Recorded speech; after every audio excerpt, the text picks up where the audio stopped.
Hello दोस्तों, welcome to our channel. आज हम पढ़ने वाले हैं 30 महत्वपूर्ण प्रश्न जो कि सामान्य ज्ञान से रिलेटेड हैं। ठीक है, तो ध्यान से पढ़ना है, प्लस समझते चलना है और अंत में आपको जो भी डाउट हो आप कमेंट पे ज़रूर पूछिएगा। तो चलिए शुरू करते हैं आज के इस लेक्चर को। क्वेश्चन फर्स्ट है कि लौह पुरुष के नाम से कौन जाना जाता है। तो लौह पुरुष के नाम से किनको जाना जाता है? सरदार वल्लभ भाई पटेल को जाना जाता है। इनको भारत का विस्मार्क भी कहा जाता है, सरदार वल्लभ भाई पटेल को। ठीक है। क्वेश्चन सेकंड क्या है कि देश का भाग्य विधाता किसे कहा जाता है। तो देश का भाग्य विधाता जो है ये डॉक्टर भीमराव अंबेडकर, मतलब कि डॉक्टर BR अम्बेडकर को कहा जाता है। इनको हम बाबा साहेब भी कहते हैं, डॉक्टर भीमराव अम्बेडकर को। इनके बारे में एक और चीज़ जो आपको पता होना चाहिए कि जब संविधान बन रहा था तो संविधान सभा के प्रारूप समिति के अध्यक्ष भी ये थे। ठीक है, तो डॉक्टर भीमराव अम्बेडकर जो थे ये संविधान सभा के प्रारूप समिति के अध्यक्ष थे।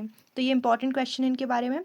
क्वेश्चन थर्ड है कि भारत की नाइटिंगेल किससे कहा जाता है। तो देखिए, नाइटिंगेल मतलब कि क्या होता है? भारत कोकिला। तो भारत कोकिला जो है किसको कहा जाता है? सरोजिनी नायडू को कहा जाता है। और इनको ये जो उपाधि थी ये महात्मा गांधी ने दी थी। ठीक है।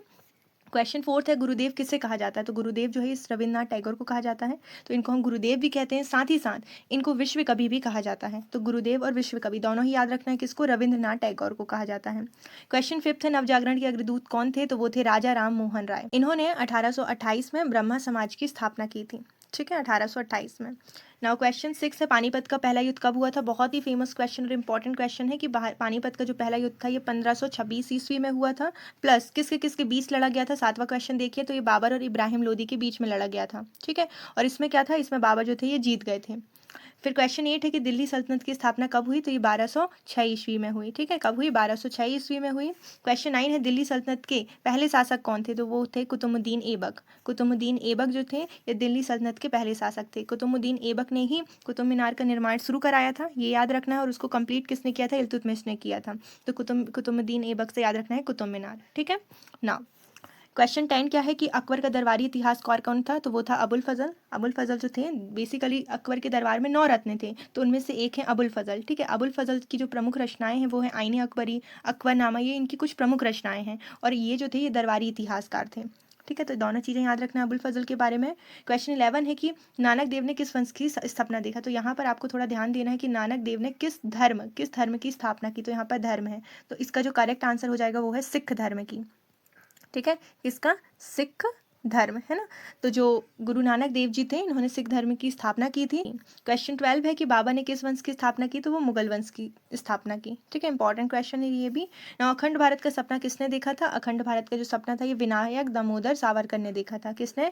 विनायक दामोदर सावरकर, यहाँ पर सुधार लीजिएगा ना। क्वेश्चन 14 है भारतीय संविधान कब लागू हुआ था। तो ये 26 जनवरी 1950 को लागू हुआ था, 26 जनवरी 1950। नाउ क्वेश्चन 15 है भारत की संसद के कितने सदन हैं। तो कितने सदन है? देखिए 2 सदन है, एक लोकसभा है एक राज्यसभा है। तो लोकसभा जो है इसको जनता का सदन भी कहा जाता है और राज्यसभा जो है इसे राज्यों का सदन कहा जाता है। तो लोकसभा मतलब जनता का सदन और राज्यसभा मतलब कि राज्यों का सदन। क्वेश्चन 16 है कि भारत रत्न पाने वाली भारत की पहली महिला कौन थी। तो वो थी इंदिरा गांधी। इंपॉर्टेंट क्वेश्चन है। और इनको भारत रत्न से कब सम्मानित किया गया था। तो 1971 में किया गया था। ठीक है, 1971 में किया गया था। और एक और चीज़ इनके बारे में ये भी याद रखना है कि भारत की प्रथम महिला प्रधानमंत्री भी इंदिरा गांधी थी, प्रथम महिला प्रधानमंत्री।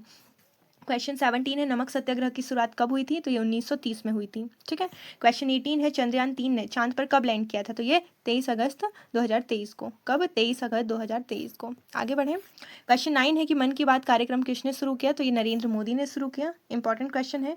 क्वेश्चन 20 इंडिका पुस्तिका किसने लिखी थी। तो ये मैगस्थनीज ने लिखी थी। तो इंडिका पुस्तिका मैगस्थनीज ने। ठीक है, देन क्वेश्चन 21 क्या है, देखिए कंचनजंगा पर्वत कहाँ पर स्थित है। तो ये सिक्किम में स्थित है। ठीक है, कंचनजंगा पर्वत सिक्किम में स्थित है। टू वेदों की भाषा क्या है। तो वेदों की भाषा संस्कृत है। ये भी याद रखना है। कितने वेद है? 4 वेद है, ऋग्वेद, यजुर्वेद, सामवेद, अथर्ववेद। और जो सबसे पुराना वेद है दैट इज ऋग्वेद। वो क्या है? ऋग्वेद। नाउ क्वेश्चन 23 क्या है, देखिए दूध में पाया जाने वाला शर्करा कौन सा है। तो वो है लैक्टोज। क्या है? लैक्टोज। क्वेश्चन 24 क्या देखिए मेघदूत काव्य किसने लिखा। तो ये जो मेघदूत काव्य है ये कालिदास ने लिखा। ठीक है, कालिदास ने लिखा। क्वेश्चन 25 है बायोगैस का मुख्य घटक कौन सा है। तो वो है मीथेन। मीथेन मतलब कि CH4। ठीक है, CH4 मतलब मीथेन जो है ये बायोगैस का प्रमुख घटक है। क्वेश्चन 26 क्या है, देखिए भारत के किस राज्य को चाय का बागान कहा जाता है। तो असम को। असम को चाय का बागान कहा जाता है। ठीक है, क्वेश्चन 27 है नासा किस देश की स्पेस एजेंसी है। तो वो है अमेरिका की। नासा मतलब NASA। नासा जो है ये अमेरिका की स्पेस एजेंसी है। इसका फुल फॉर्म क्या है? National aeronautics space administration. National aeronautics space administration. और इसका जो मुख्यालय है ये वॉशिंगटन डीसी में है। बात करते हैं इंडिया। इंडिया की स्पेस एजेंसी का नाम क्या है? इसरो। ISRO। इसरो मतलब इंडियन स्पेस रिसर्च ऑर्गेनाइजेशन। और इसका जो हेडक्वार्टर है ये बेंगलुरु में है। ठीक है, तो अमेरिका का जो स्पेस एजेंसी है नासा, इसका हेडक्वार्टर वॉशिंगटन डीसी में है। और जो इंडिया का स्पेस एजेंसी है इसरो, इसका हेडक्वार्टर बेंगलुरु में है। तो दोनों ही याद रखना है। 28 है, भारत में लोकसभा की सीटों की कुल संख्या कितनी है? तो वो है 543 है। कितनी? 543। क्वेश्चन 29 है, किस ग्रह के सबसे ज़्यादा चंद्रमा है? तो वो है शनि के। ठीक है, शनि ग्रह के सबसे ज़्यादा चंद्रमा है। क्वेश्चन 30 क्या है? देखिए, किस धातु का उपयोग थर्मामीटर में होता है? तो थर्मामीटर जिससे टेम्परेचर नापा जाता है, और इसमें पारा धातु का यूज़ किया जाता है। ठीक है, पारा धातु का उपयोग किया जाता है। तो आई होप ये आपको सारे क्वेश्चन समझ में आ गए होंगे। और जो भी डाउट हो आप अंत में ज़रूर पूछेगा कॉमेंट सेक्शन पर। और जिस भी टॉपिक में आपको वीडियो चाहिए सामान्य ज्ञान से रिलेटेड या एनी अदर टॉपिक से रिलेटेड, तो आप कमेंट में ज़रूर बताइएगा। Thank you so much.